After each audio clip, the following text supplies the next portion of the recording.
ఢిల్లీలో జంతర్ మంతర్లో జరుగుతున్న ఆందోళన మూడో రోజుకి చేరింది. కాక్రోచ్ జనతా పార్టీ చేస్తున్నటువంటి ఈ ఆందోళనకి మద్దతు బాగానే వస్తోంది.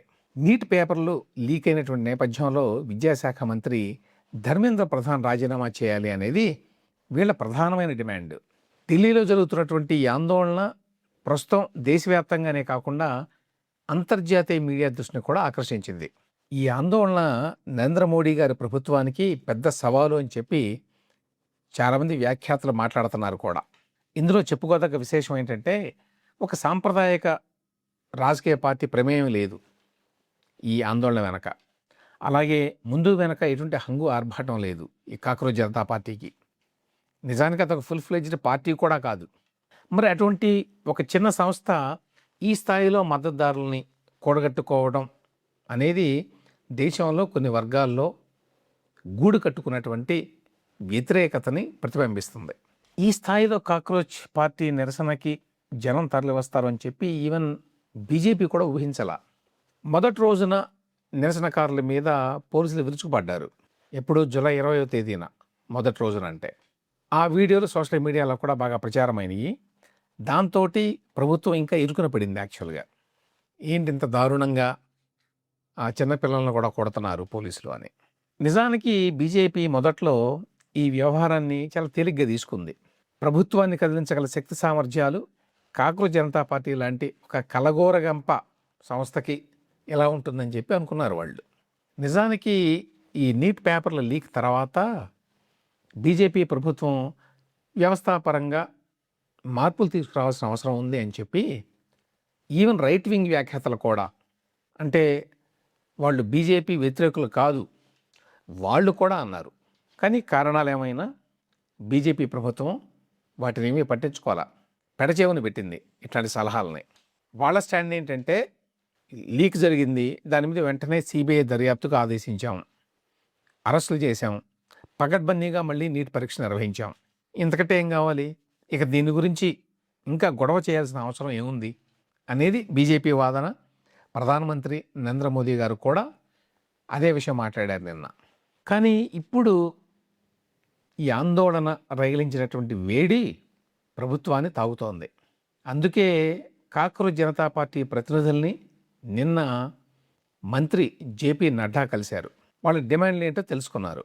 ఇవాళ తాజా వార్త ఏంటంటే, ఈ జేపీ నడ్డా గారితో పాటు మరొక మంత్రి జితేంద్ర సింగ్ గారు కూడా సోనమ్ వాంగ్చుక్ని కలిశారు. సోనమ్ వాంగ్చుక్ ఈ అంశం మీద చాలా కాలంగా నిరాహార దీక్ష చేస్తున్నాడు. ఆయన ప్రస్తుతం మేడాంటా ఆసుపత్రిలో ఉన్నాడు.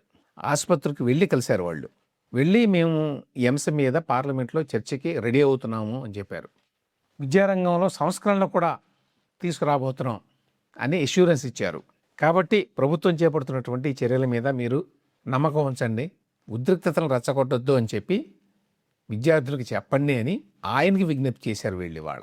దీన్ని బట్టి ఈ అంశంలో ఎట్టకేలకి బీజేపీ నాయకత్వం కొంత మెత్తబడింది, రాజీ ధోరణి అవలంబిస్తోంది అని చెప్పి అనుకోవచ్చు.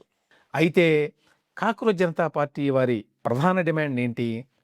ఎడ్యుకేషన్ మినిస్టర్ ధర్మేంద్ర ప్రధాన్ రాజీనామా చేయాలి అని కదా. ఆ డిమాండ్కి బీజేపీ నాయకత్వం తల ఒగ్గుతుందా అనేది అనుమానమే. ఇక ఈ అంశంలో ప్రతిపక్షాలు చేస్తున్నటువంటి రాజకీయాల గురించి కూడా మాట్లాడాలి. కాక్రోచ్ జనతా పార్టీ ఆధ్వర్యంలో ఢిల్లీలో జంతర్ మంతర్లో నిర్వహిస్తున్నటువంటి ఈ ఆందోళనలో కాంగ్రెస్ పార్టీ పాల్గొనడం లేదు. మిగతా పార్టీల నాయకులందరూ వెళ్ళి సంఘీభావం ప్రకటిస్తున్నారు, కానీ కాంగ్రెస్ పార్టీ నాయకులు మాత్రం ఇంతవరకు వెళ్ళాల. కాక్రోచ్ పార్టీకి మద్దతు తెలపడానికి కాంగ్రెస్ పార్టీ సందేహిస్తోంది అని చెప్పి చాలా వార్తా కథనాలు కూడా వచ్చినాయి ఆల్రెడీ. ఎందుకు సందేహిస్తున్నారు అంటే, యువత ఉపాధి అనే అంశాల మీద ఎప్పటి నుంచో మరి కాంగ్రెస్ పార్టీ పోరాడుతోంది రాహుల్ గాంధీ గారి నాయకత్వంలో. ఇప్పుడు ఈ కాక్రోచ్ పార్టీ ఈ క్రెడిట్ అంతా కూడా కొట్టేస్తుందేమో అనేటువంటి భయం వాళ్ళల్లో ఉంది.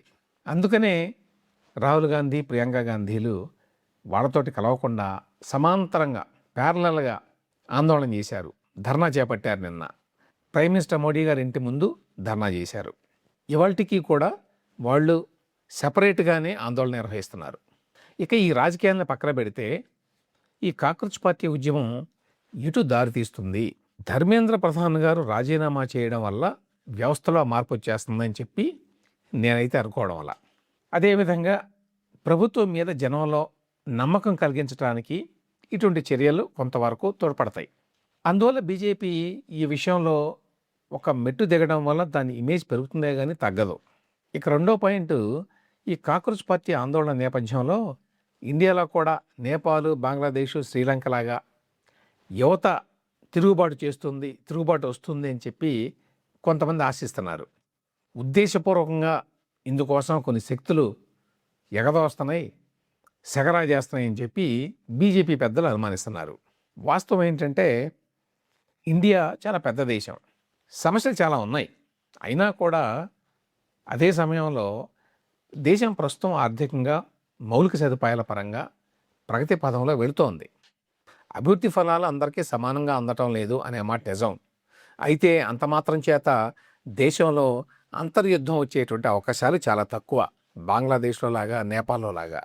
ఆ రకమైనటువంటి మూడ్లో దేశ ప్రజలు లేరు. కాక్రోచ్ జనతా పార్టీ ఆందోళన దేశంలో కొన్ని వర్గాల్లో ఉన్నటువంటి అసంతృప్తికి నిదర్శనం కావచ్చు. అయితే అది పూర్తిగా బీజేపీ ప్రభుత్వాన్ని ఇప్పటికిప్పుడు బలవంతంగా గద్దె దించడానికి దోహదం చేస్తుంది, అది కూడా అంతర్యుద్ధం ద్వారా అని అనుకోవడం అతిశయోక్తి అవుతుంది. దేశ విదేశాల్లో ఈ మీడియా వ్యాఖ్యానాల మీద ఆధారపడి ఏదో విప్లవం రాబోతోంది, అంతర్యుద్ధం రాబోతోంది అని చెప్పి అనుకోవడం పొరపాటు. అదే సమయంలో ఒక మాట మాత్రం నిజం, సరైనటువంటి ప్రతిపక్షం లేని నేపథ్యంలో బీజేపీ ఏకపక్షంగా వ్యవహరించకుండా కట్టడి చేయడంలో ఈ కాక్రోచ్ జనతా పార్టీ చేపట్టినటువంటి ఉద్యమం కొంతవరకు తోడ్పడుతుంది అని చెప్పొచ్చు. డిమాండ్లు నెరవేర్చకపోతే మేము కంటిన్యూ చేస్తాము ఈ నిరసనని, లక్షలాది మంది దేశం నలుమూల నుంచి వచ్చి చేరతారు అని ఈ కాక్రోచ్ జనతా పార్టీ నాయకులు ప్రకటిస్తున్నారు. ఒకవేళ వాళ్ళ ఒత్తిడికి తల ఒగ్గి ధర్మేంద్ర ప్రధాన్ చేత రాజీనామా చేయిస్తారా బీజేపీ నాయకులు అంటే సాధారణంగా మనం దాన్ని బీజేపీ నాయకత్వం నుంచి ఎక్స్పెక్ట్ చేయలేము. బీజేపీ ఎప్పుడూ కూడా ఇటువంటి ఒత్తిడికి లొంగినటువంటి దాఖలా లేదు. కానీ అదే సమయంలో దేశంలోని యువత కొంత నిరాశలో ఉంది, ఈ సమయంలో గట్టిగా పట్టుబడటం మంచిది కాదని అనుకుంటే బహుశా ధర్మేంద్ర ప్రధాన్ని ఆ శాఖ నుంచి మార్చి వేరే శాఖకి పంపించవచ్చు. ఒకవేళ అది జరిగినా కూడా మరి ఎంతో పెద్ద పార్టీ అయినా కాంగ్రెస్ పార్టీ సాధించలేనటువంటి పనిని నిన్నగాక మొన్న పుట్టినటువంటి ఈ కాక్రోచ్ జనతా పార్టీ, అది రాజకీయ పార్టీగా కూడా ఇంకా రిజిస్టర్ కాల, మరి అటువంటి ఒక పిల్ల పార్టీ సాధించినట్టు. అప్పుడు అది రాజకీయ పార్టీల విజయం కాదు, ప్రజల విజయంగా ఉంటుంది.